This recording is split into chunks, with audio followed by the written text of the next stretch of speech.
Salve galera, beleza? Eu sou o Open e dessa vez eu vim trazer pra vocês mais uma textura, né galera? Dessa vez é a vez da textura Cell Shaders. É isso aí mesmo galera, o nome da textura é textura Cell Shaders. Os créditos ao criador vai estar na descrição do vídeo.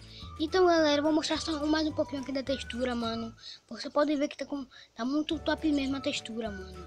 O download da textura vai estar aí na descrição do vídeo pelo meu link do Dropbox, pelo Dropbox, que é muito mais rápido e mais fácil, sem propaganda nenhuma, né?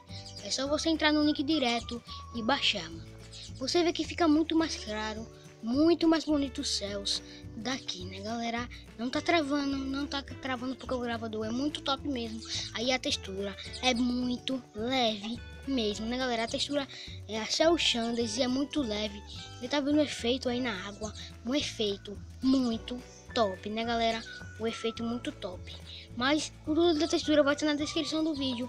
Se você gostou do vídeo, se inscreve no canal para ficar ligado em todos os vídeos sobre MCPE, texturas, mapas e mods. E se você gostou do vídeo, deixe seu like, adicione o vídeo aos seus favoritos e comente aí ideias de vídeo. Comente aí ideias de vídeo. Se você não gostou do vídeo, deixe seu dislike aí para eu estar melhorando nos meus vídeos aí sobre MCPE. Se você não é inscrito, já sabe, né? Já clica nesse se inscrever bem aí embaixo aí, embaixo do vídeo aí. E é isso aí, tô na descrição do vídeo. É isso aí, falou e fui!